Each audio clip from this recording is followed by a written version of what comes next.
I think Josh knows that he's an asshole, but he's trying to be manipulative.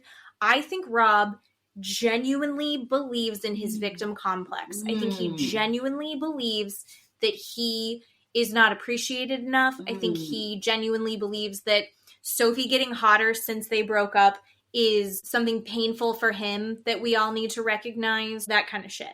Sophie said, everyone is responsible for ruining their marriage except for Rob. I don't think he knows how to take responsibility. I don't think he thinks he's an asshole. Listener discretion advised. Adult language and mature content.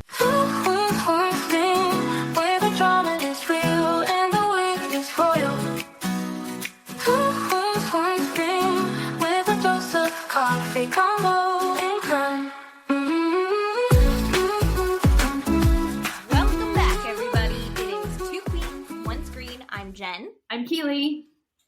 And we are fully getting back into our favorite things as we transition out of something that we used to love, and now we're just mad at everybody.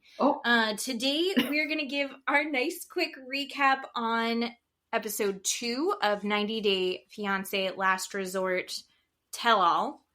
Then we're going to jump into true crime. It's been a while since we've talked about true crime. It's something that you and I have in common, although I'm going to be honest, you are the queen of true crime in this friendship. Well, I don't know about that. I mean, we've talked about it. I mean, I talked about it. I guess I talked you into it, maybe. Well, so I grew up, my dad, very into true crime.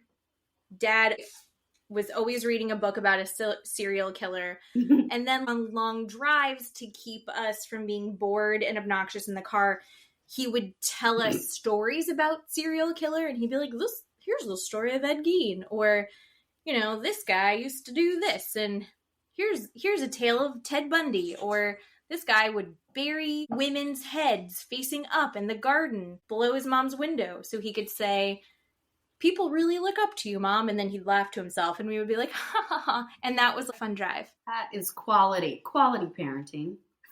Solid parenting. Yes. I turned out great. And But did you? Did you? Here we are. I know, here we are. I don't know. My self-esteem is fantastic, though. Yes, it is. We've talked about that before. Unsubstantiated confidence. Yeah. But yeah, so my dad is a big true crime guy. I'm married to a guy who wants nothing to do with it. And so I only do it on my, like, private time that I'm, like, watching my own stuff. And so that's not even my first go-to all the time. But I've always enjoyed it. You, on the other hand, you watch a lot of true crime. You told me about this.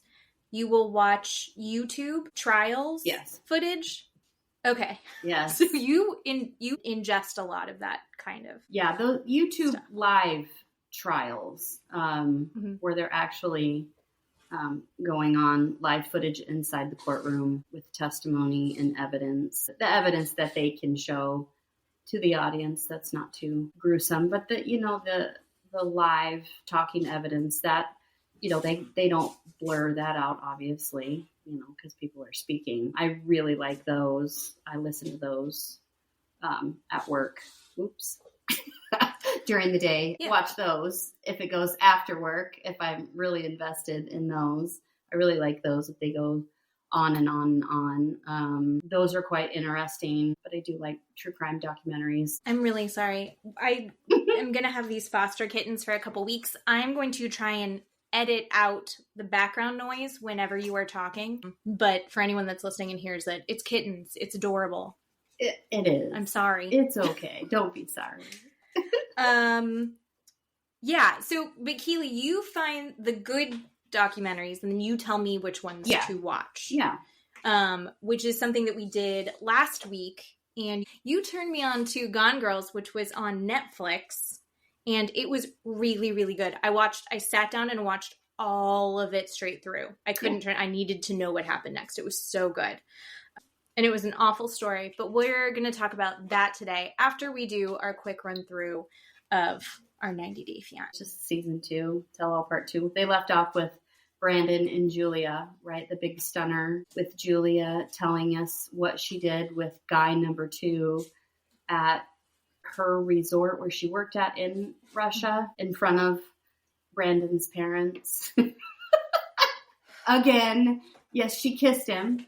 She kissed this person. And Brandon, of course. She did more. Yeah. She, of course, did more. And do you know what? Her explanation of it was he had been here. Yeah. We had gotten into a horrific fight. Yeah. I assumed that it was done. He said that it's not. Then when the K1 thing went through and we were still talking, it was like, okay, so this is real. She came and she's like, I haven't done anything since I got here. I have been committed to you. And Sean, so messy. And she was like, so do you feel like you can trust her? And he was like, I really want to. He is such a pissy little bitch. She has been clearly committed to you for the last couple years. Who's she going to cheat with anyway in the middle of bumfuck nowhere? Yeah. And he's like, well, I can't trust her now. It's like, none of that. Yeah. You were not serious and exclusive at the time. And he thought that they were. So then, yeah, that's hard. But I don't know. The whole thing just seemed a little bit ridiculous to me. I'm more than a little bit over the drama of the past of those two. I think Julia is as well. Yeah, I hear you. How genuinely horrific for Julia. Julia forgot they were there. So they're like talking about it. She's like, oh shit, because they start talking. I think it was Julia who's like, you need to let me know. Are you going to let this go? Or are you going to hold on to this forever? And then Rob's like, you got to give him a minute to sit with it. And it was like, okay, I get that. But like, shut the fuck up, Rob. Rob wants to be everybody's hero in this. He's grossing me out. They then shift focus onto Rob and Sophie. Oh, yeah. They had gone from not speaking to then talking again, and they went to Disneyland together. So that was his first trip to Disneyland they decided to take as friends. Yeah. And they said that things shifted for them at that point. And the other thing that kind of came up was her boob job, because she's just gotten these new boobs a month ago. So Rob hadn't actually seen them yet, and she flashed him so he could get a good look, but he didn't get to feel them yet. Oh, love Sean for being messy, but also Sean's pissing me off because as they're talking about Sophie getting the new boobs and being on a self-love journey right now, basically Sean's like, how could you, and then you went and showed him your boobs, you're like teasing him. How could you do that to Rob? And like, excuse me, Sean. Like, she's allowed to go take care of herself. And Rob was like, yeah, it seems like she's going to go work on herself after she breaks up with me. Like, yeah, what does that have to do with him? Right. I had actually seen a video about this on Instagram at one point, and they were talking about, how women will have like a glow up post divorce. Like, it's basically a trope at this point. And how guys get really irritated. She gained all that weight during our pregnancy. She wasn't doing her hair. She wasn't putting on makeup. And now she's posting thirst traps on her Instagram. And that's shitty. And it's like, well, she was spending so much time trying to manage the house and manage you and the children because she wasn't getting support from you. And you weren't carrying any of the weight. So she was doing everything. Yeah. And now that she's dumped the extra weight off of her task load, yeah, she has time to work on herself in a real way. Yeah. I don't know if that specifically is true about Sophie in this scenario, but it kind of read that way for me.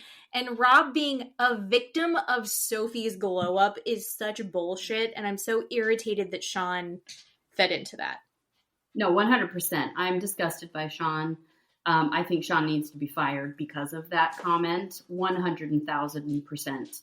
Why does a woman's body have anything to do with a man? Anything to do with a man. I was absolutely sick to my stomach that she said that. And she actually said that to the entire cast. How does everybody feel that Sophie did this to Rob? Those were her exact words. And everybody just kind of giggled, and Stacey said, oh, well, when I got my boobs, I wanted to show them off, which is a fine statement, right? You can show your boobs to whoever you want when you get plastic surgery. But Sophie's body is not owned by Rob. Sophie can do whatever she wants to her body, and Rob has nothing to do with it. And it is disgusting that Sean insinuated that whatever Sophie does after their breakup has anything to do with Rob.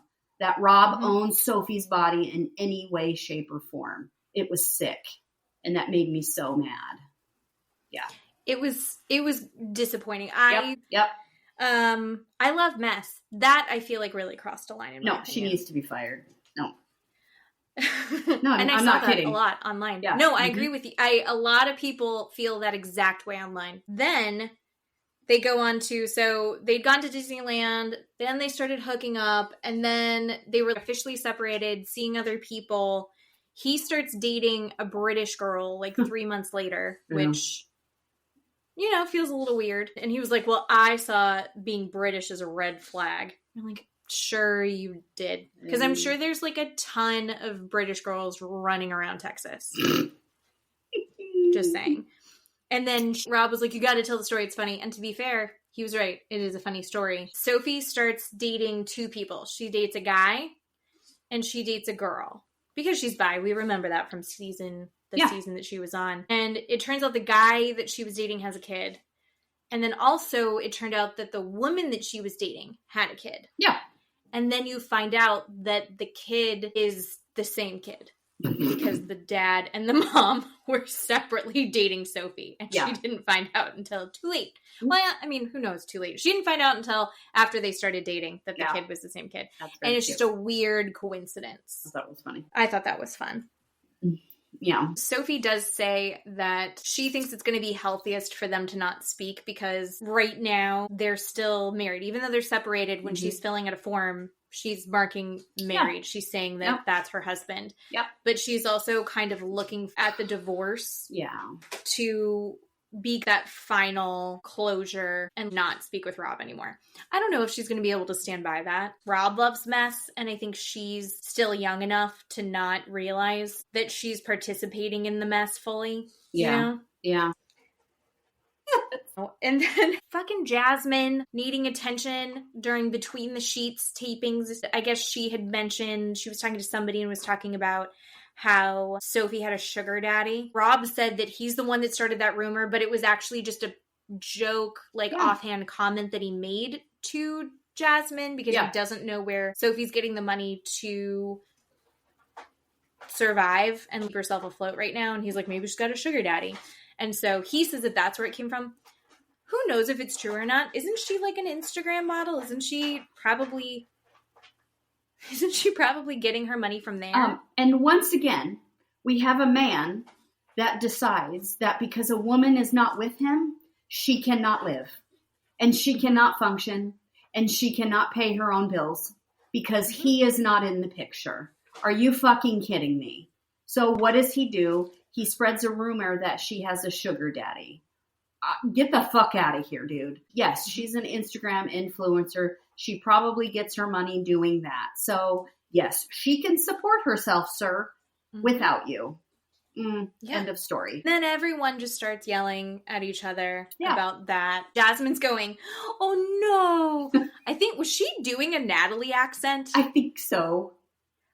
Because she was not doing her own accent, but she was rolling her R's. I can't roll my R's. Can you roll your R's? I can roll my R's. Roll your R's.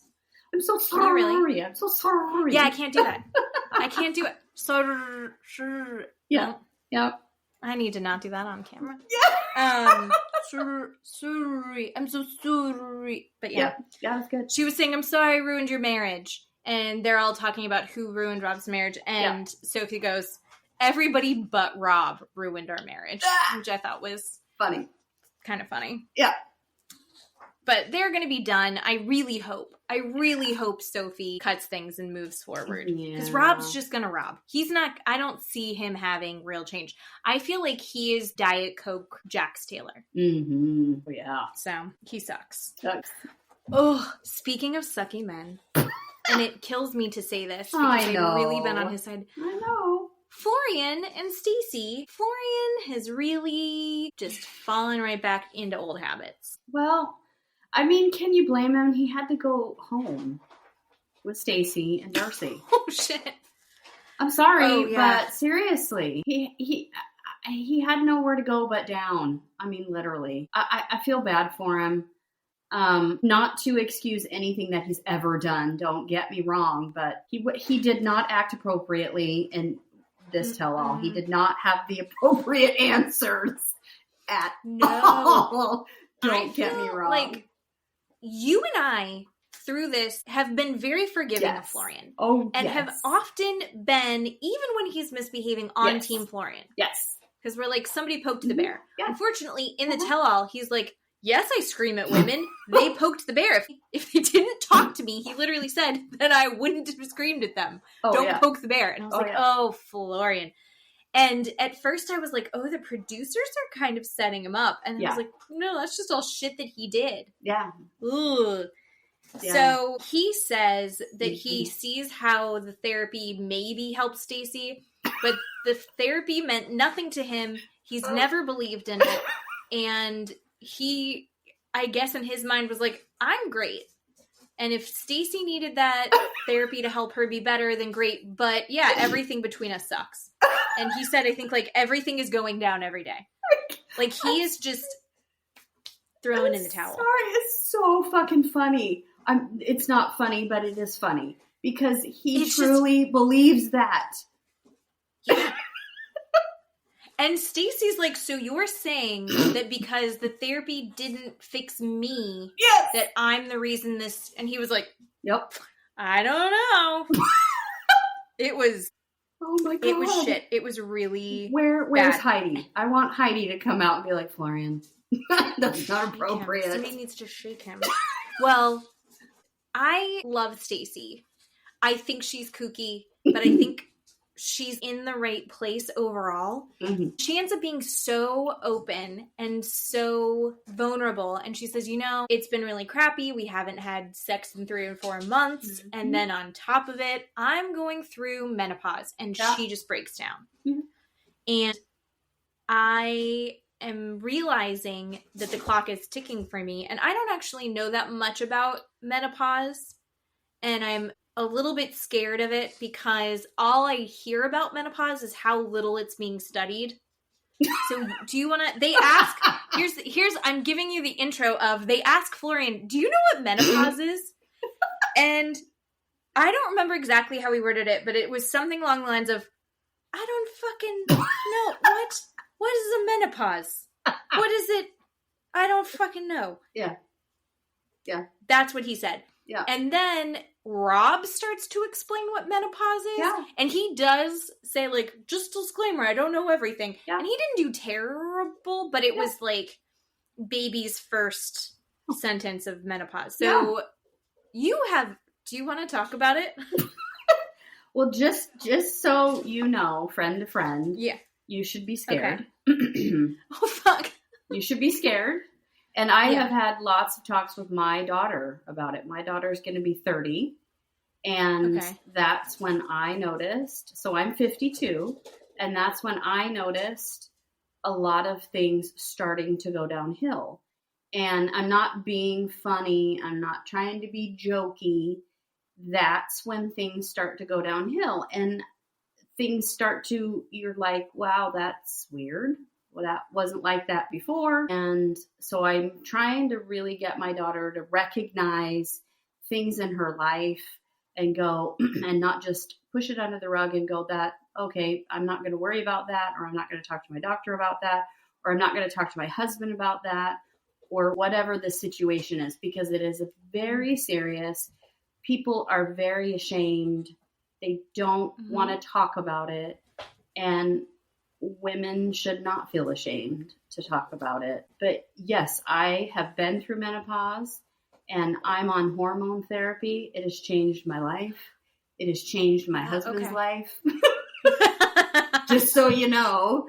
And it is the best thing. Hormone replacement therapy is the best thing on the planet because menopause completely demolishes a woman's hormones. Your hormones are completely gone. Your estrogen, progesterone, and your testosterone are completely gone from your body.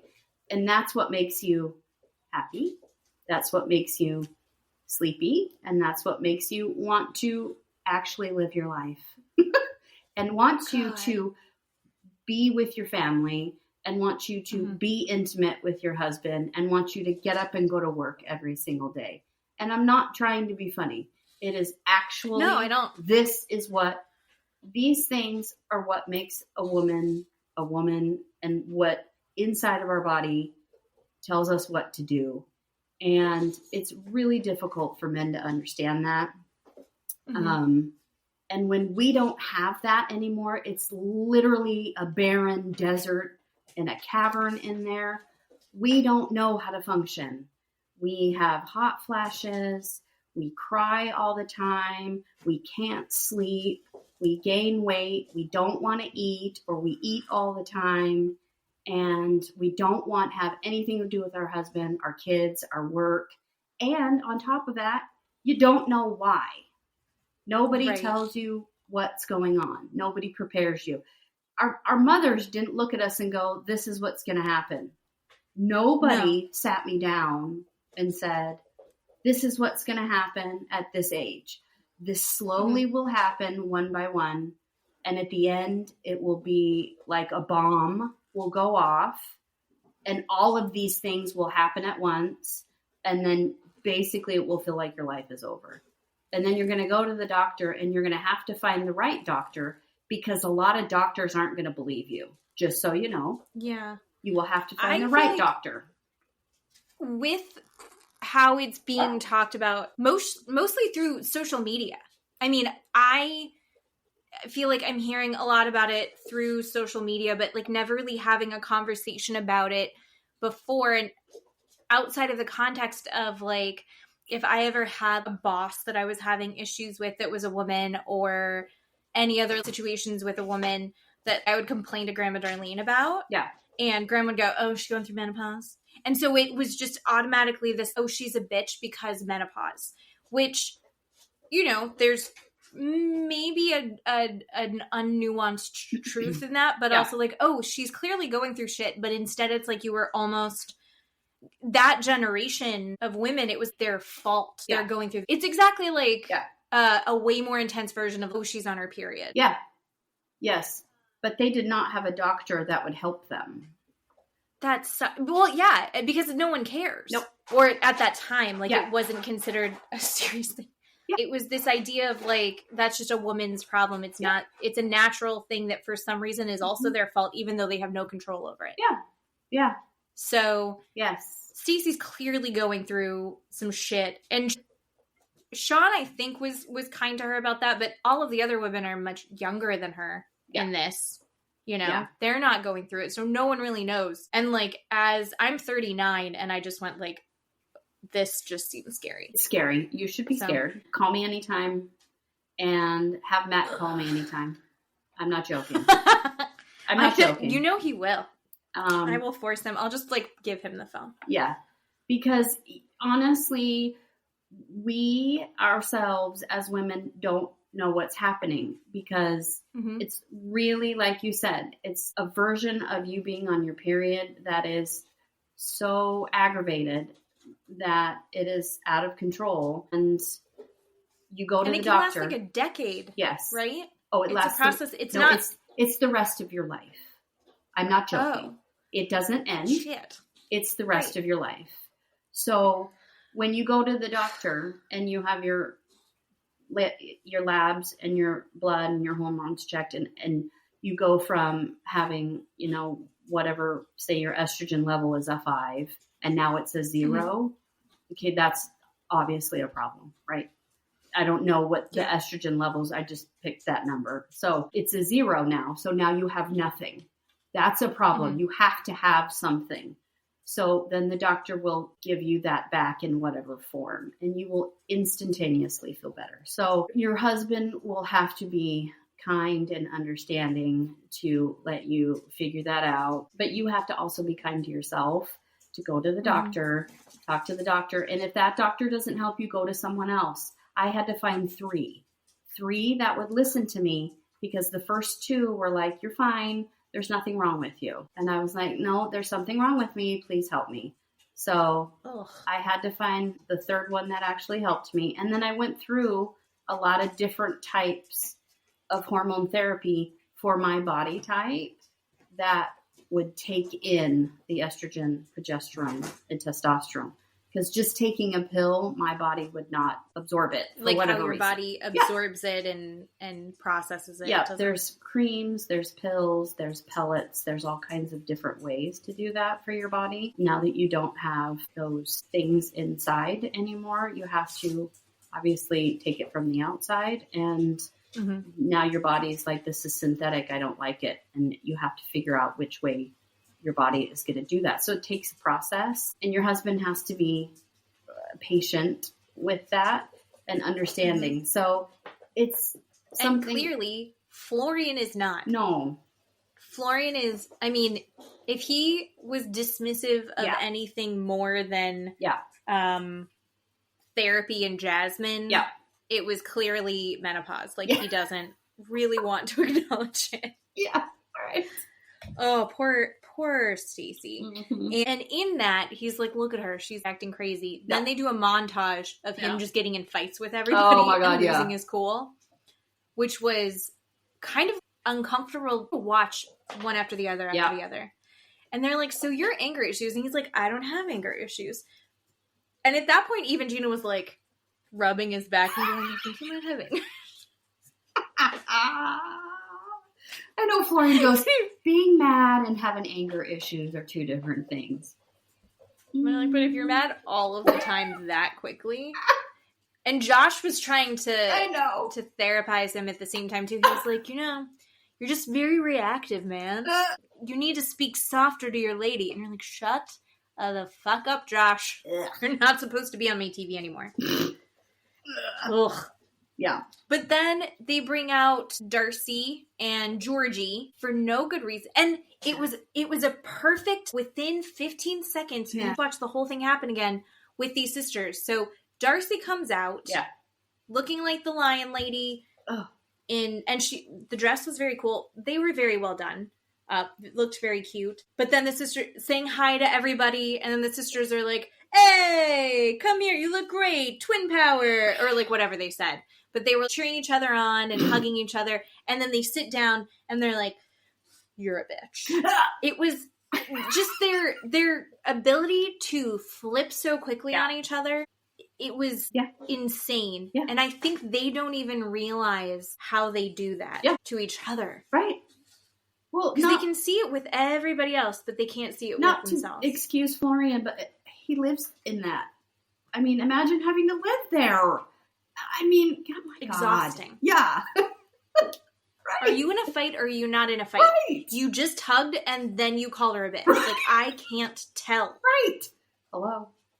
I can't tell. What are we doing? So, but they're twins, so maybe they're both in menopause right now. Yeah, that's true. They do like 2 seconds of an interview with them. Darcy's like, I thought this was really going to help them. And then she says, it sounded like corporate buzzwords. I thought that they were going to take this time to evolve and they're going to transition into a healthier place together. And did that happen? She's like, no, that didn't happen. And they were like, well, do you think that your relationship with Florian was inappropriate? And she was like, no, and Stacey never really said that she wasn't cool with it. And I was like, gaslighter. Okay, whatever. Yeah, and she's like, and you called Georgie. And she's like, I've never fucking called Georgie. And Georgie's like, I don't care if my wife is hanging out with Florian. Probably because he gets a break. Oh my God, right? Right? Right? Yeah. Then he also says that he doesn't really think that Stacey should be able to trust Florian. And that was the end of the episode. That was the end, yeah. It was a whole thing. That just... I don't even know what are they going to have for us? We're going to have Ari and Benny next. Yes. Ari and Benny. Oh, and then Natalie and Josh. And Josh's secret hideaway girlfriend. I don't know. That's I'm so looking forward to this just coming to an end. No. Am I going to watch Single Life? Of course I am. We just might not talk about it. Right. That's so true. We might not talk about it. So that's where we're at. If you feel like we were being too hard on someone or you feel like we're siding with someone who doesn't deserve it, tell us why. Because I am not opposed to changing my mind on anybody at this point. Yeah. everyone's kind of bad. Everyone kind of sucks. Yeah. Even Julia was like, one person here who doesn't innocent? suck a little bit. Yep, exactly. Yeah. Come on. Give it to me. Ugh. Everybody but Sean. Sean needs to be fired. Sean's the worst. She is. Sean's not the worst. Wait, who is the worst? Who's the worst? Is it Josh or is it Rob? Rob. I think it's Rob. Yeah, I think it's Rob. Matt and I have this discussion a lot. Is it the asshole that knows they're being an asshole worse? Or is it the asshole that isn't aware that they're being an asshole? Which one is worse? Who isn't aware? Which one? I think Rob isn't aware that he's being an asshole. I think Josh knows that he's an asshole, but he's trying to be manipulative. I think Rob genuinely believes in his victim complex. I think he genuinely believes that he is not appreciated enough. I think he genuinely believes that Sophie getting hotter since they broke up is something painful for him that we all need to recognize, that kind of shit. Sophie said, everyone is responsible for ruining their marriage except for Rob. I don't think he knows how to take responsibility. I don't think he thinks he's an asshole. No. I don't think I've seen him take responsibility for anything in the show ever. No, I don't think he has either. But I also think he says those horrible things and does all of that mean stuff on purpose. I think he knows what he's doing. Right, with the whole Jasmine stuff last week. I think he baits people and does that on purpose. Calling her a pregnant whore and all of that. He knows people's buttons and does that on purpose. This is the same guy that he wouldn't buy Sophie a ranch because it was $1. He wouldn't buy her toilet paper. He wouldn't buy her a duvet because it was too fancy. She's spoiled. She's spoiled. I mean, I don't understand this man. But Sophie is the whiny one. I don't know.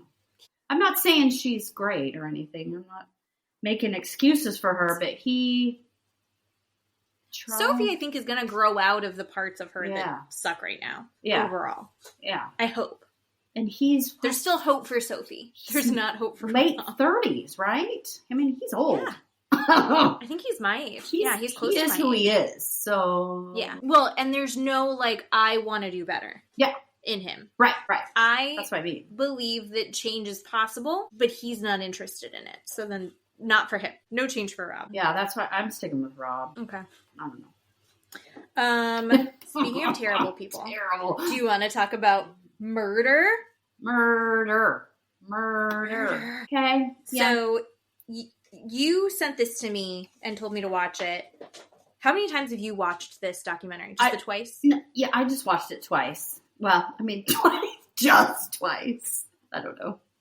Yeah, I watched it twice. Had you heard about this before watching the documentary? Yes. Have you? No. Really? At all? No. Mm-mm. You're kidding. No, I told you. Okay. Disclaimer about Jen Cheney and these documentaries. I watch them when you tell me to. I am so swayed by every documentary that I watch. And I don't engage in too much murder news. I was very into political news, but murder news, not so much into. And so then I would watch a documentary about it.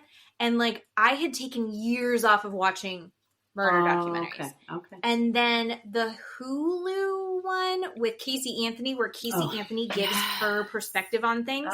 Here we go. I hadn't really followed the Casey Anthony story. And she lives in Florida, people. She lives not that far from me. But I hadn't really I knew that she was not convicted of killing her daughter. That's all I knew. And that it was a big story. But I had little kids at the time, so I was like, oh no, this. And so then I was like, Matt, it came on. I was like, Matt, people are talking about it. I haven't really listened to any of it. I think I should just watch it and get perspective there. And so we watched it. He doesn't like that kind of stuff, but we did watch it. And I was like, poor Casey Anthony. And then anytime that it got brought up and I started to talk about it, people were like, you fucking idiot bitch. How dare you? Don't ever.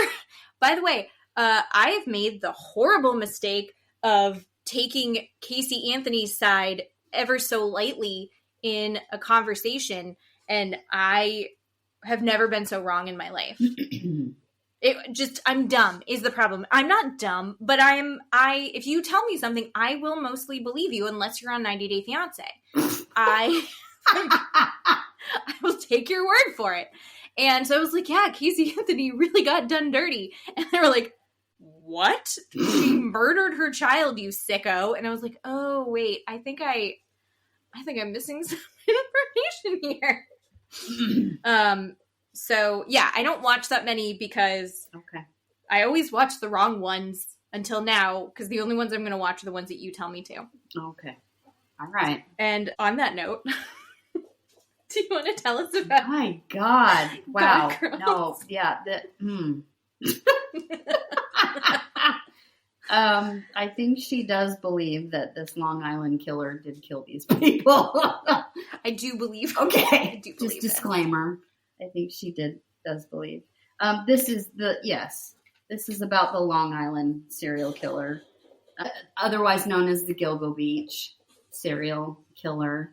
They start out in 2010, where they have a 911 call from a gal named Shannon, and we hear her saying somebody's trying to kill her, and she's running.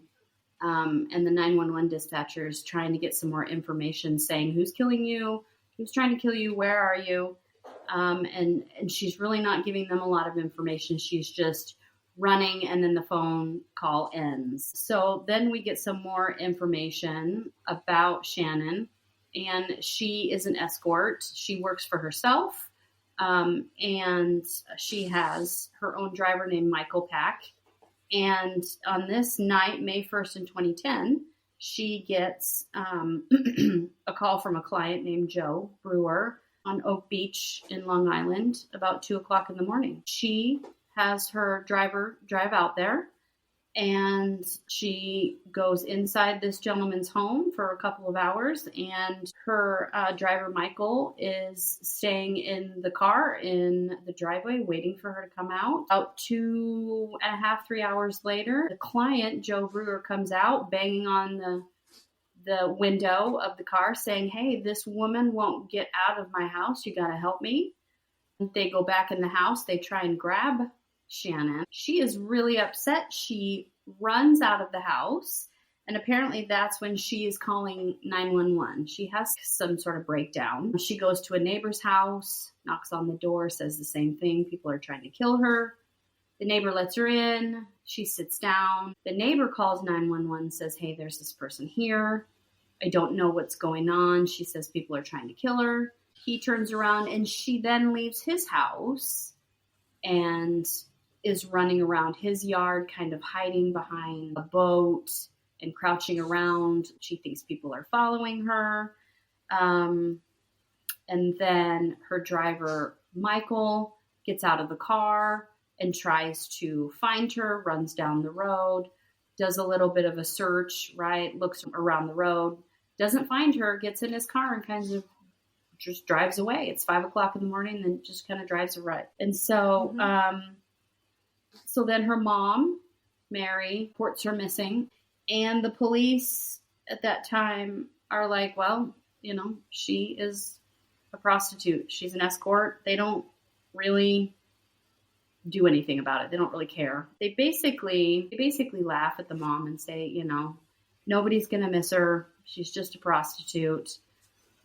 She'll show up. She's up. allowed to disappear. She's an adult. Yeah. You know what she does. Yeah.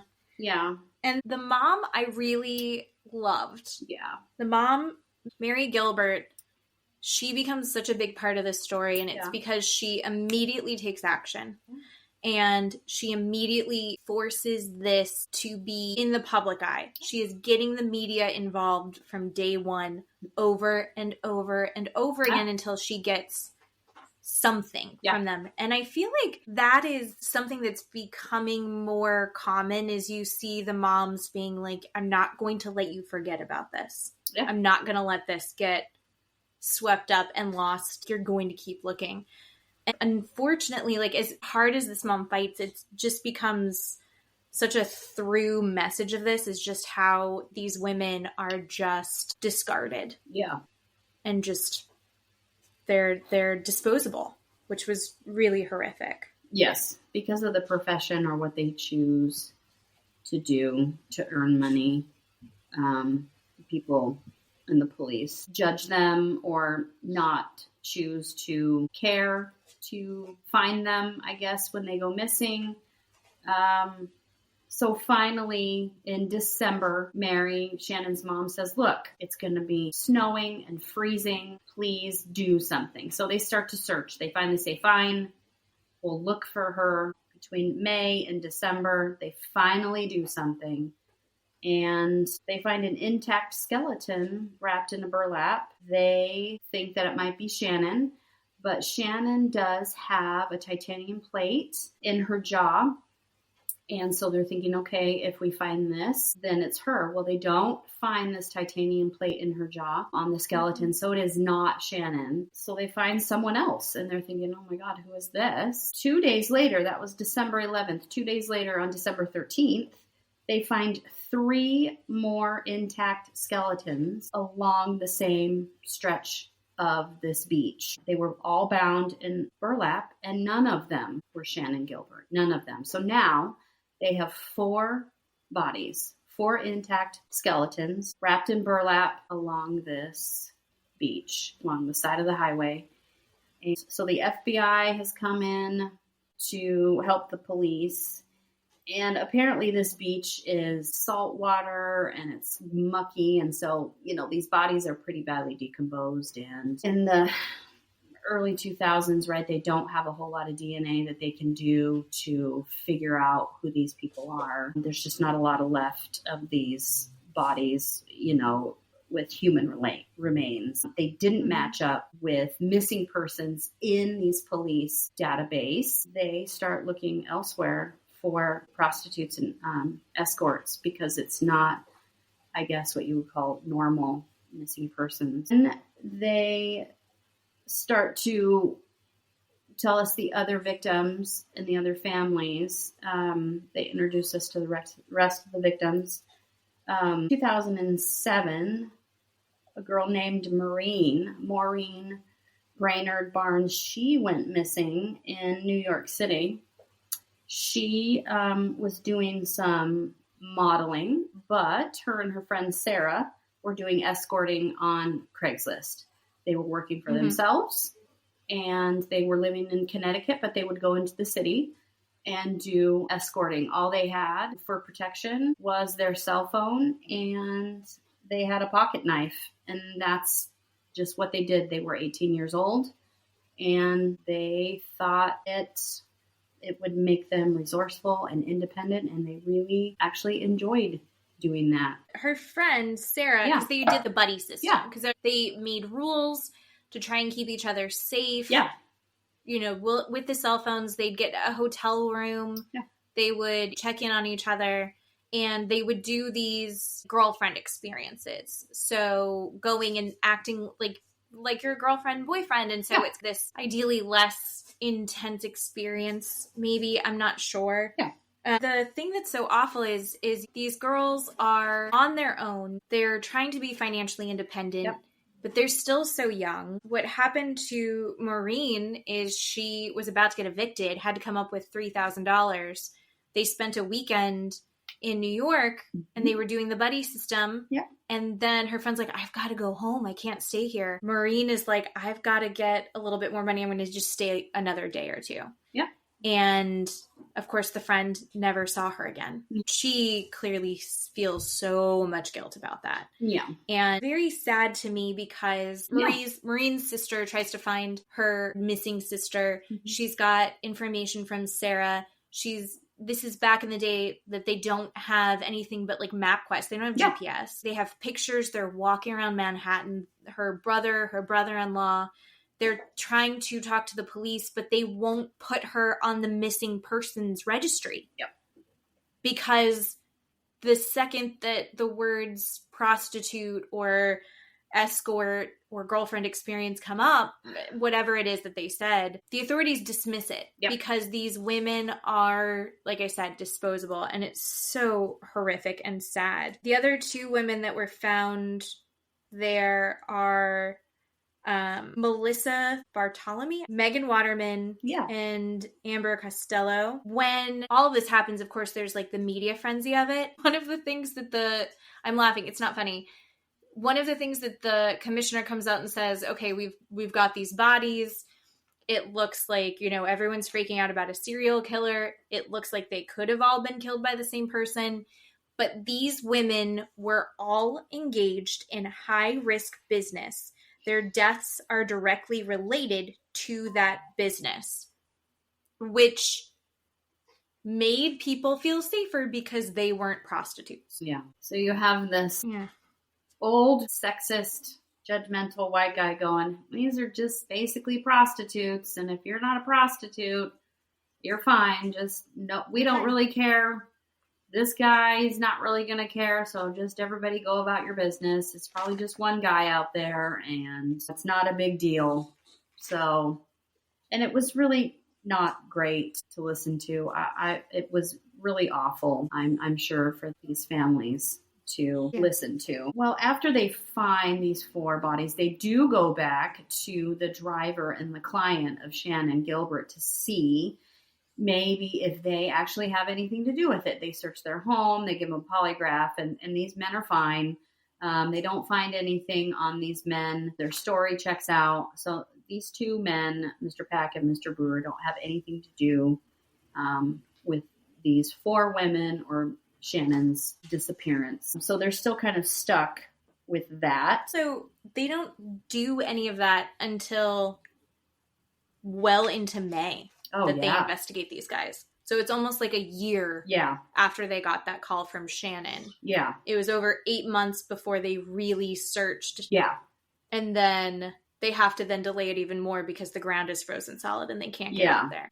So Melissa went missing in July of 2009. Megan went missing in June of 2010. Maureen was in July 2007. Amber went missing in September of 2010. Amber's story was really interesting. She lived in a house with a bunch of friends, with 2 male friends that we got to listen to. She had put an ad on Craigslist, and this gentleman had answered her ad. The 2 housemates that lived with her had listened to her talk on the phone. They had heard her, and this person had convinced her to go on this date and leave her cell phone at home.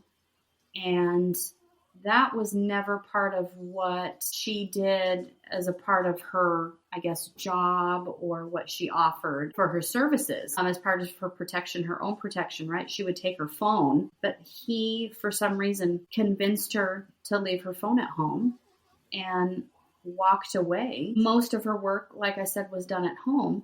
And these 2 men could not understand. Her housemates were so shocked that she just walked off, never came back. And left all of her stuff, which she would never do. Yeah, I mean, who leaves their house? Even when I'm just going to go for a walk around my neighborhood, I have my cell phone on me. Amber's story was, like you said, very interesting because unlike Shannon, unlike Maureen, she was doing her business outside of her home. Mm-hmm. And the guys that she lived with, one of the guys is named Bear, and he's got a tattoo across his jaw. Yeah. And the other guy is like this big, bald-headed, bearded guy. He seemed very protective and terrifying. Yeah. Like, if I was going to be doing that out of my house, I would want that to be my roommate that's going to rack me up. Yeah. So she would do dances for people. Yeah. In her. That was another part of her service. I guess there was another incident where she was alone in the home and both of these gentlemen were gone, and she had a call come to the home, and her 2 housemates knew that this call was coming, and she was just going to do a dance for this call, and it was no sex, but this gentleman would not take no for an answer, so she locked herself in the bathroom and called Dave, who was the tall, bearded gentleman, and said, come home right now. He won't leave. Dave burst through the door and confronted this call and said, hey, get out of my house. And Bear was there, came home with the pit bull and said, hey, I'm going to let the dog loose if you don't leave. They said that this guy was a huge beast of a gentleman, 6'8", and was very intimidating and wouldn't look at them and kind of looked past them, just stared at her the whole time. Yeah. Even as they're physically having to wrestle this guy out of their house, his eyes were fixated on her and he never stopped looking at her. Yeah. He had dead eyes, but they were going. So it sounded just very creepy. Again, it's one of those things where when Amber went missing, the guys that she lived with are getting interviewed. Yeah. And they're like, you should check out this guy. Yeah. He looked like an ogre. Yeah. He was a giant. He had a very specific car. You should check this out. Yeah. And they're like, yeah, okay. And then they did nothing. They didn't really look into this until they found her body. They found her body over a year after she died. Yeah.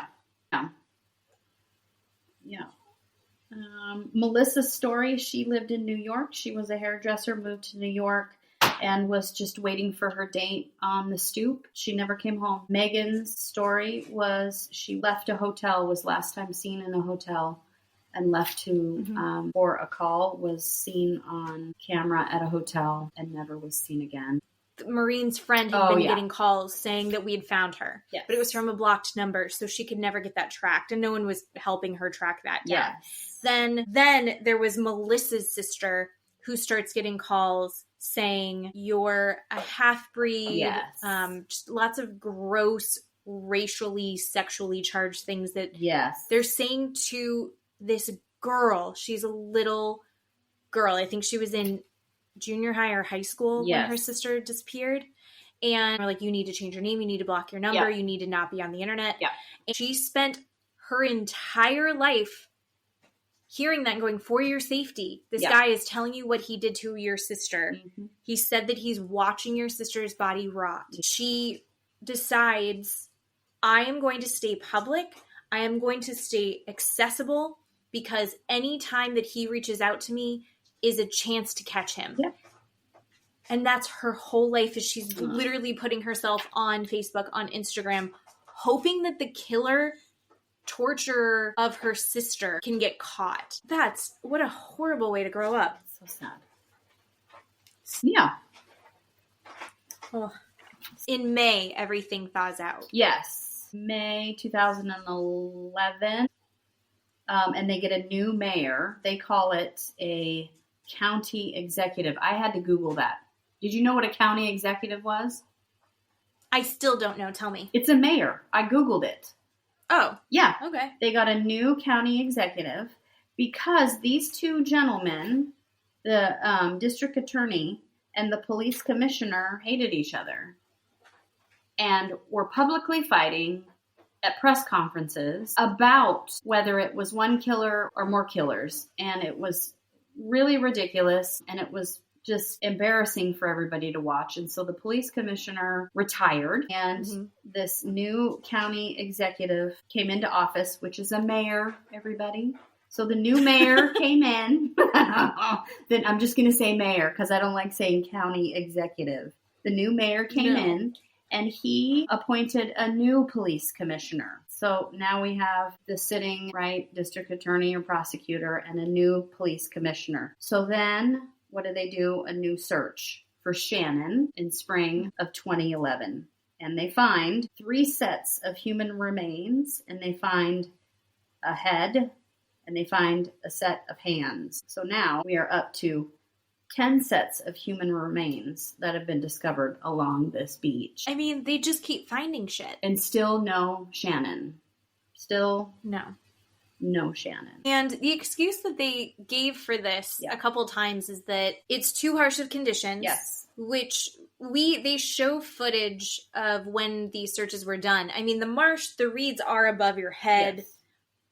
One side is the ocean, the other is the marsh. So it does look insane. They are saying that they walk through, then all of a sudden you'll take a step and then you're up to your shoulders in the water. So definitely treacherous. They also keep saying we don't have the resources for this, which, you come to find out they had more money coming in than any other police precinct in the country. Yeah. They were the most well-funded police precinct in the country. Got it. But yeah, so they have the resources more than anyone else would have those resources. Yeah. We had the former police chief commissioner was saying, this looks like one guy. Yeah. And then the other guy's like, I don't know. It seems like it could be several guys. Let's be honest. Yeah. He doesn't want to acknowledge that Shannon could be connected to these other women that were found in burlap sacks. Yes. Because they haven't found her yet. So who knows? As well as all of these other murders. He's like, not everything is exactly the same. So we can't assume these things. Yeah. Then he becomes a higher up who gets to delegate who he wants in what position. Yeah. So of course he's going to pick somebody that agrees with him and his theory. So a big part of the story turns into the new mayor and how he really affects this investigation because of how the people that he puts in places of power. Yeah. 19 months after Shannon goes missing, December 6th, they find her stuff in the marsh. Yep, a pocketbook, ID, cell phone, and jeans. The jeans are the sticking point for everybody, which we need to talk about. The jeans, I think. So December 13th, 2011 is the anniversary of finding the Gilgo 4. Yes. The original 4 bodies wrapped in burlap. Yeah. On that anniversary is when they find Shannon's body finally. Yep. And positively ID it. Which is a weird coincidence, but they don't really talk about it. Yeah, they find her body in the marsh about a quarter mile away of where she was last seen, people. I mean, come on. The last place she was seen, a quarter mile from it, it took them 19 months to find her. Right. And then they spin this story in a press conference that say, well, was she dumped there or did she run and accidentally fall down and then drowned? Like, what? Are you saying that she was so out of control and hysterics and then she drowned herself? And everybody was like, what are you talking about? That makes absolutely no sense. And these men, they say that because she's not wearing jeans, everybody. They think that because she has taken off her jeans herself in the marsh because she got hot while she's flailing around in the water, drowning. Yeah. Well, it's actually because she had paradoxical hypothermia, which, by the way, it's undetermined. They've decided it's undetermined how she died. What they think happened is she got so hot because she had hypothermia that she took her pants off. And every single person that is a woman is saying, what the actual fuck? No. She went missing in 2010. Yeah. What was the height of fashion in 2010? And what will I refuse to take off? I'm going to not stop wearing them. Skinny jeans. Yeah. Skinny jeans. Wet jeans of any kind are nearly impossible to get off. Yep. Wet skinny jeans? No. You don't get those off. No. By yourself in the marsh. No. That just doesn't make sense. A lot of people feel that this is willful ignorance and are really pissed off that that's what the mayor and the police chief are like, it was an accidental thing. I mean, we did find these bodies right next to there. Weird, but not linked. Because that was just, who knows what that was. Yeah, because she took her own jeans off. So the family, Mary, Shannon's mom, not cool with this at all. Yeah. Just really upset. She's still created a community of the families of these women. She's going to keep this in the media. She keeps getting them all together at the sites where these bodies are found. Yeah. She is making sure this stays top of mind for people. They end up hiring Dr. Michael Baden to do another autopsy. They want a second opinion. Yep. And he goes, none of what I'm looking at is consistent with death from natural causes. Yeah.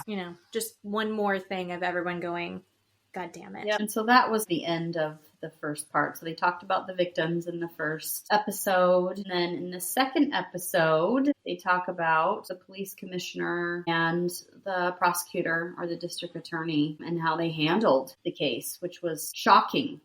And that's what I didn't know. I knew about the serial killer himself, and I knew about the victims before the documentary, but I didn't know about. So we meet a journalist that says, this Suffolk County, where this Gilgo Beach is located, people that live there tell us all these conspiracy theories about the police and how there is prosecutorial misconduct, police misconduct, and nobody believed it until this journalist started looking into it. So the mayor, like you said, he elected or appointed the next chief of police, and his name is James Burke.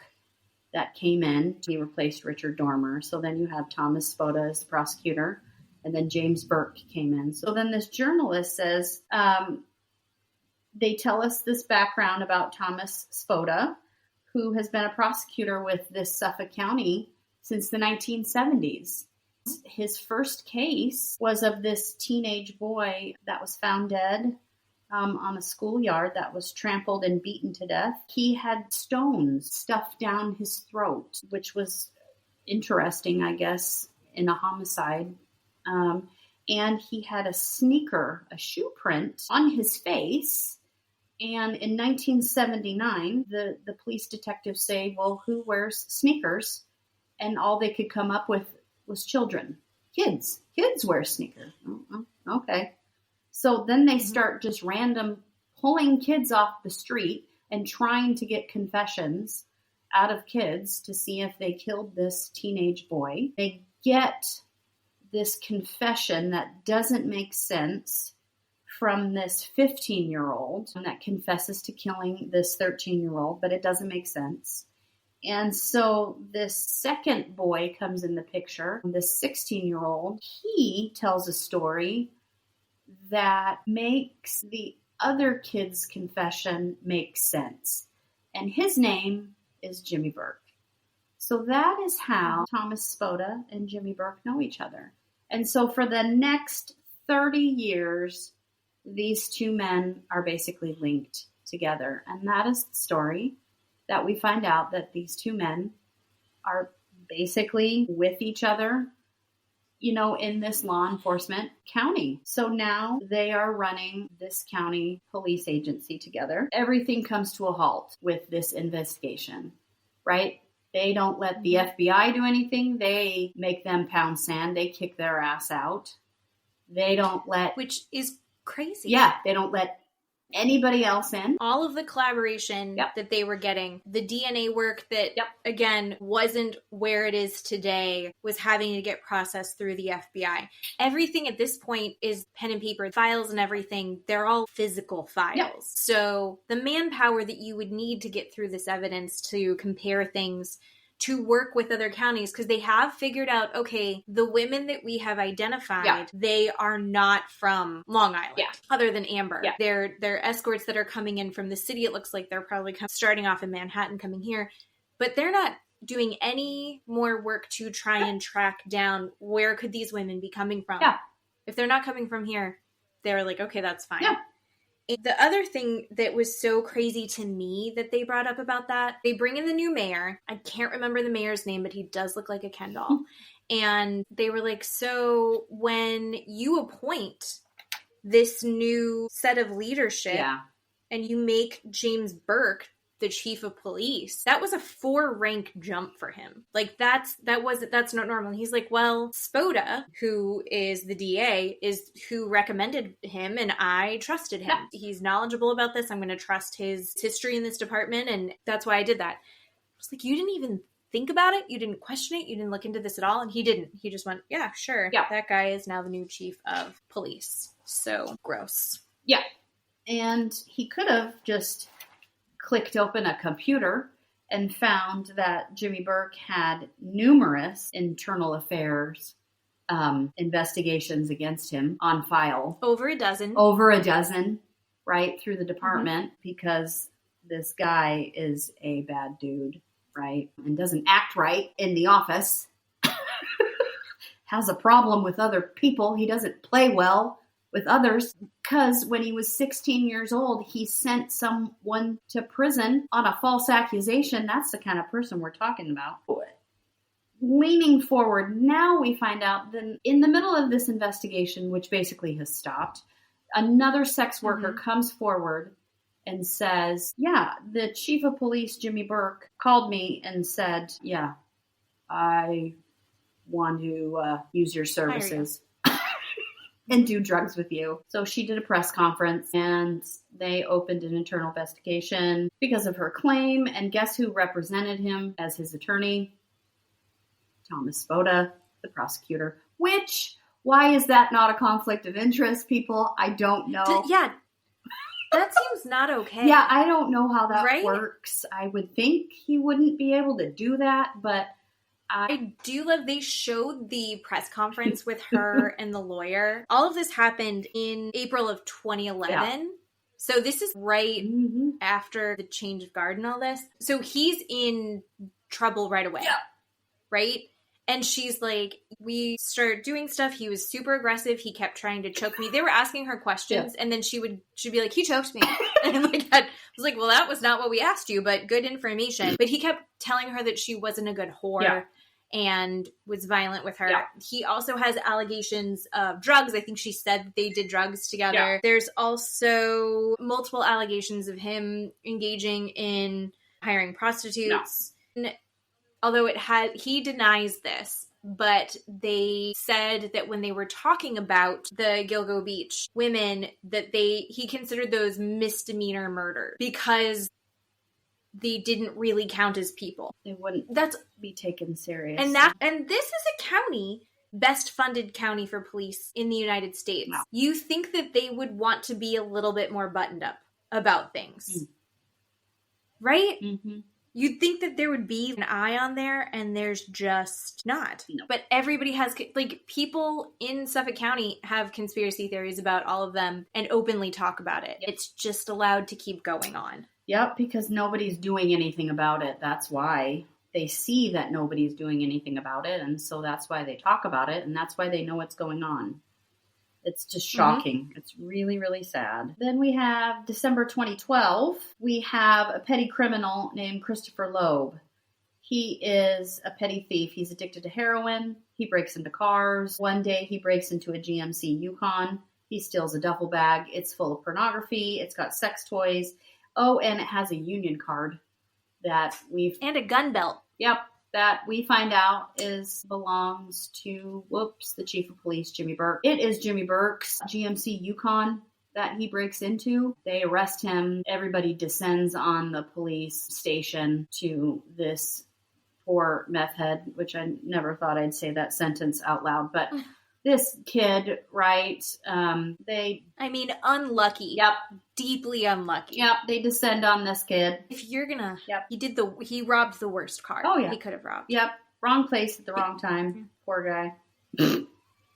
He's in the police station. One of the things that we didn't mention earlier is even back in the 70s, when Spoda first started out being a DA, and that case that we talked about with that poor boy that was murdered, they had a 95% confession rate. Yes. So how crazy is that? Is that insane? Yeah, that's not normal. That's not a thing. You don't do that. Because they were beating people up. Yep. And I guess that continued all the way up until 2012 and probably who knows how long, much longer. But Loeb gets his ass kicked, right? He says that he was chained to the floor for 10 hours. Yep. He does press conferences talking about this, and his face was messed up. Yeah. Just giant black and blue lips. Yep. His eyes are all... Ugh. And they said that they were going to kill him, and they were going to rape his mom and kill his mom.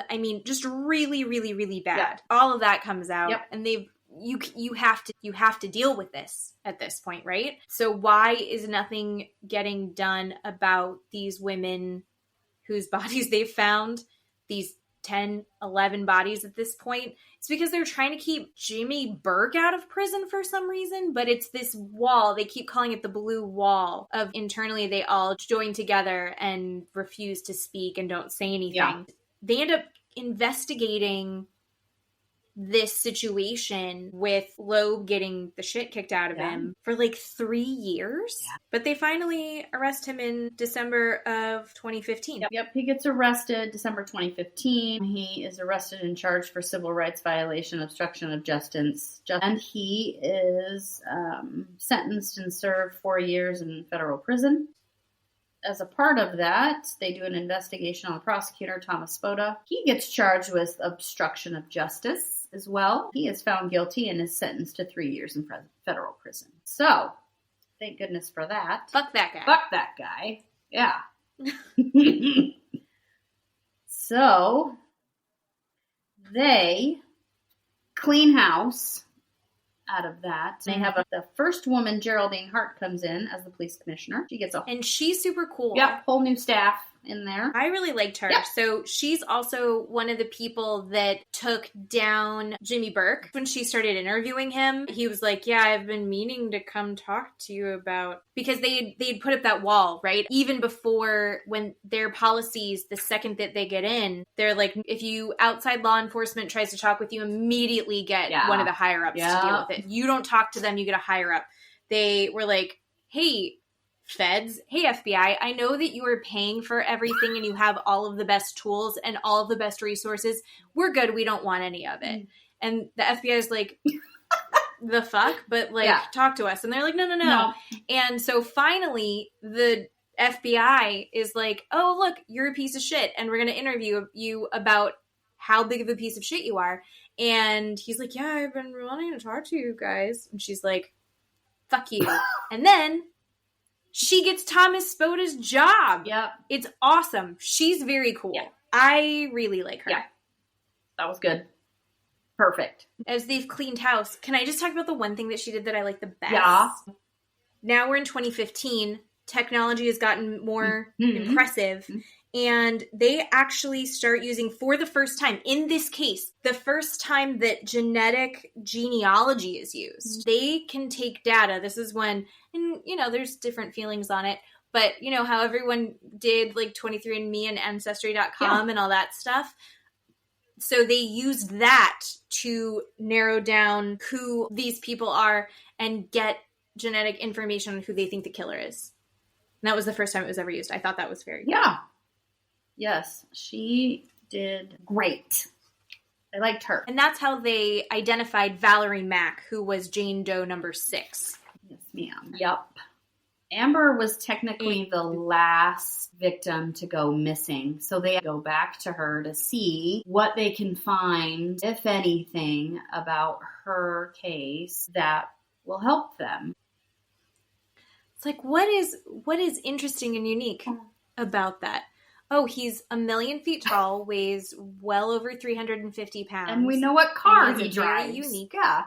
And he has a unique vehicle. Yeah. And so part 3, then it's all about who they find, about the serial killer. Then they find out who he is. And it only takes them 6 weeks to figure it out instead of 12 years. Now we're 12 years later. Yikes. So I think it's fair to say that obviously technology played a huge part in being able to, they were using, in the beginning, they were using cell phone pings. Yes. That's what the FBI was really helping with at the beginning. Yeah. Now they've got all of this. But they did have, in their defense, they did have Massapequa Park in the beginning. In 2010, they knew that's where that's where he was. So if they would have stayed on it, they probably, even a little, they would have had him in 2010. So yeah, February 2022, they have this task force. They've digitized everything. They go back to Amber's interview. She's the last victim to be seen. They talk to Dave and Bear, her housemates, about this 6'8" person in the Chevy Green Avalanche. And they're going back to the cell phone towers, and they narrow it down too. Yeah, and Rodney Harrison is the new commissioner. Yes. It's like a whole nother team. So like as much as we loved the last commissioner, Yes, she or the last DA, leaves. She was great. Yeah, but new guy also really great. Oh, yeah. He's actually the guy that digitized everything. Okay. In March 14th, 2022, they come up with a name, Rex Hewerman. So that's who they are focusing on. And like I said, it took them 6 weeks from the time that Rodney Harrison, the new police commissioner, and Ray Tierney, the new prosecutor, came in for them to come up with a name to figure this out. And they find out that he resides in Massapequa Park, which is what I said in the beginning when they were pinging all the cell phone towers, which was true. So he lives in Massapequa Park. He works in New York City as an architect. And now they do like a year and a half of tracing him and watching him. And they don't arrest him until July 13th of 2023. Yeah. They're literally following him, trying to get DNA evidence from him. So they're watching his email accounts. They're watching all of his burner phones. He goes and he pays to put minutes on different burner phones. They finally get his DNA. They match it with 5 different hairs on some of the bodies that were found. They match it to Melissa, they match it to Megan, and they match it to Amber. And they arrest him. It's only 3 people that he's officially charged with at that point. Right. They end up getting like 300 different subpoenas for evidence in his house. They take over his house. And they're there for several days. Yeah. Just digging everything up, tearing everything apart. And they ended up finding laptops and computers and stuff. They also took more than 300 guns out of his house. I know. Which seems crazy. I know. And I'm not saying people shouldn't have guns, but that's like a crazy number. Yeah, I don't want to say that he needs to use these guns in the commission of killing these women, but what are we doing? Yeah, so he was a hunter, and it doesn't look like there was any evidence that he shot these women. Yeah. These guns weren't used on these women. He just got very intense about them for some reason. Confused. But his whole thing is confusing. Yeah. Right? Yes. Like, he's this massive dude. Yes. So he's very conspicuous. Yeah. He lives in Massapequa Park. So Long Island is known as the birthplace of suburbia. That's where people who lived in the city, then they would go build their houses, and that's where suburbia started and then like expanded. Yeah. Which I think is kind of a cool little tidbit fact I didn't know. But he is in this house with his wife and 2 kids. Yeah. It's his stepson and his daughter and his wife, Asa. Yes. And she's from Iceland. Yes. Yeah, they live together in this house. That house is the house that he grew up in. So he's been in this house. And it's a really cute older neighborhood. And then in the middle of this neighborhood is this dilapidated house. Like, he's living there with his family. He's an architect in Manhattan. He has his own architecture firm called RH Consultants. It doesn't make sense. The house that he lives in is dilapidated. Yeah. Like, he's never done anything to fix this house up. It looks like it's falling down around them. Because they were showing pictures, and it's like the houses around them looked very cute. Yeah. And the neighbors are like, yeah, kids, when they go trick-or-treating, they would skip their house. That guy was the scary guy. And that house seemed haunted. And also, we were like, hey, so-and-so, it looks like he might be the Gilgo murderer. Yeah. And they're like, oh, yeah, that makes sense. Yeah. Yeah, I see that. Oh, my God, right. Like, what? Holy shit. Oh, my God. No one was shocked. No. No one was surprised by this. No one was like, oh, that's definitely the guy, other than Bear. But everyone else was like, oh, yeah, Totes. okay. Exactly. Holy shit. Yeah. And, he's got his family there. How is he able to do these murders? And they line it all up. It all happened when he'd send his family on vacation. Yeah. Yeah, I wondered that too. The thing about it is, his family's also weird. Although it doesn't look like his family was involved or knew anything about this. Yeah. But his family comes back to the house, and I guess when your house gets raided by the police, they trash your house. Oh, completely. And they don't clean it up. No, they rip everything apart. Yep, and they just walk away. But the house was awful, and then it got super trashed by the police because they were in there for like a week or something. Mm-hmm. And then the family moves back in because I guess where else are they supposed to go? They're cooking on the front lawn and yelling at the news. Everything seems like a little bit whacked out. Yeah. But it doesn't seem like she wants to acknowledge that her husband did this. I think she doesn't think he could be guilty of it. It's got to be so difficult. I mean, therapy for the rest of your life kind of thing. That's just so awful. I mean, I would pack up my kids and move back to Iceland. I would not come here. I would not live here. I would not want anything to do with the United States. That would be just so horrible, so triggering, so awful. People would just want to talk to you and ask you questions, divorce and leave. That would be so hard. But yeah, you're right. She probably has nowhere to go. Doesn't know what to do. That's just horrible. They've charged him with 3, right? Yes. And then through DNA, they start getting more information, and then they charge him with a couple more, and then they're able to link. They found like he had also had dropped parts of women in Manorville. Yes. And that all gets searched. Yep. That's where they found parts of Jessica Taylor. Yes. They link a murder from 1993 to him as well. Yes. Sandra Castilla.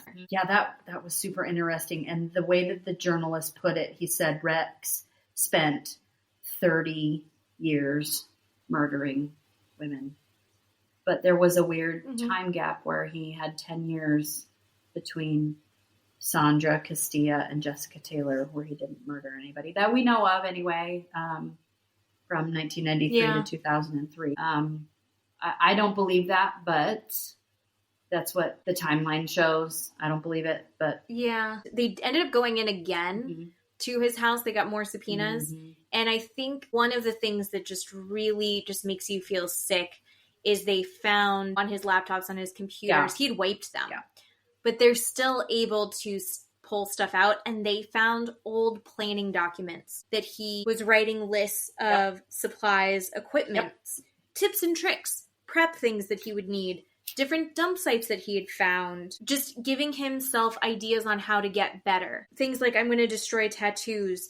He started removing the heads and hands. He's adapting and evolving. So when Spoda in the very beginning said, no, it's an isolated highway. It's probably multiple killers because look, it doesn't follow the same pattern. It was him getting better and better and learning every single time. Right. These women were disposable and dismissed, and it wasn't looked into. This Spoda guy decided he knew better than everyone else and didn't want to put resources into this. They were also able to link him to Valerie Mack, another one of the victims, in December of 2024. They don't have a date yet for his trial. But he's already said not guilty. Of course, Yep, that's how that works. And again, with how big this case is, this is not unheard of for it to take years to go through all this evidence in years to set a trial date, only because they have so much paperwork to go through to be able to get it ready to go through trial. It's not because they're trying to make the families wait and trying to cause people harm or anything. It's just they have thousands and thousands and thousands of documents to go through, and they have a huge team of people saying, okay, you take that box and you take that box. And by doing that, then they create what they're going to do at a trial to present to the jury to be able to do that. I mean, it just takes so much time. And this trial could take, 3, 4, 5, 6 months to just put on, right, for the jury, just to sit there and say that. So it could be 2026 before we even see a jury on this case. So that's not completely... And part of me, I really think that he is going to enjoy watching how he's hurt the families of the people that he murdered. Yeah. Because he was making those horrific calls. They said when they arrested him that he didn't seem surprised. Oh, yeah. At all by this. Yeah, his mugshot was super scary. I mean, remember when Dave said he was kind of looking past him? That's what his mugshot looked like. There was nothing. There was no light behind those eyes. The attorney said if Spoda had done his job and looked for Shannon, 2 of the girls might have not been killed. Megan Waterman and Amber might have been, because they were right after Shannon. And that is just sickening to me. Because Shannon was right there the entire time. Her body was right there in the marsh. And even the one police officer said, we just didn't want to look there. We just didn't want to go there. This is the same guy that said, yeah, she probably killed her. She drowned herself and took off her own jeans. Because you don't want to go in that marsh. She took off her own jeans. This soaking. Well, they were engaging in high-risk behavior. And I think it really is one of these situations where, and I don't love jumping on these generalizations, but look at how they are treating these women, how they are processing crimes against these women. I've said it again and again, disposable. They're treating these women as disposable. They're making these women responsible for the crimes against them because they are sex workers. I want to know what you think about it, especially because I think you probably see this pop up in your job occasionally in the courts. I don't like how it's handled in our court system. I don't think that these women necessarily should be prosecuted for being sex workers. Or I wish that there was some way that we regulated it. I wish there were protections for these women. These women are doing this. They're providing a service, whether it's something that you would partake in or not. There is a business out there for it. There's a demand. And they're trying to make money and support themselves. Distasteful or not, I don't feel comfortable making a judgment on that for them. The judgment I have is like, get your bag. Like whatever, if that's what you want to do, and then fine. They're going out and they're having sex. They're going out and giving pleasure. But then we're saying it's their fault that they got the shit beat out of them. It's their fault that they are murdered because they put themselves in a dangerous position. Why are these women the bad guys in this scenario? It doesn't make sense to me that these women and men and these people that are sex workers are turned into these villains when it is the violence against them that is the truly horrific act, in my mind. No, I completely agree. But on the other hand, why not think about the other side, the other person that's having sex with the sex worker? Why is that person not villainized? Why is that person not being arrested? Why is that person not shamed also? Why is that person not running around hiding, right? Why is the sex worker hiding? You know what I'm saying? The person, which is mostly a man, it takes 2 to have sex, people. I'm just saying, right?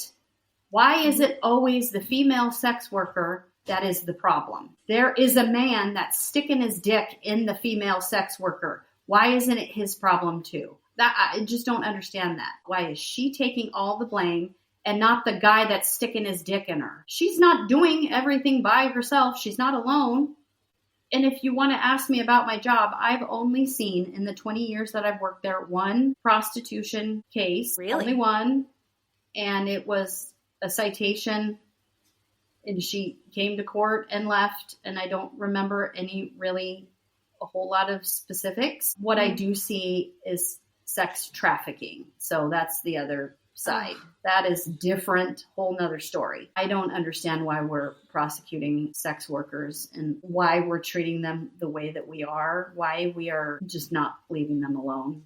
If they are robbing people or stealing something or breaking property or doing something wrong, that's different. They are just in a room having sex and nobody's being bothered. That is completely their choice. Who cares? I don't care. What? If it is a consensual business transaction, who gives a shit? I feel like we're in this weird time. I feel like a lot of things are going backwards for women right now. Oh, yeah. Not to get political. Oh, yeah. But I think that it's obvious that we're also at a time that, like, you and I both follow What's-Her-Face on Instagram. And she's a sex worker that travels around the world and tells us stories about it. she seems pretty chill with what she's doing. I don't know what the correct, I'm not educated enough in what would be the safest, best policy. I think there's probably a lot of opinions on it, but like, if it was more regulated, like in Nevada, it's more regulated. Women are getting, you know, health checks, and they're typically in more safe situations that are a little bit more monitored. Conduct your business how you want to conduct your business. If you're doing good business, then I thought that we were a capitalist society. Why are we not promoting this? Not promoting it, but like, why are we not letting people do what they want to do? Just do what you want to do. And by having it continue to be illegal and having these women be so disposable, that just perpetuates human trafficking. Yeah. Oh yeah.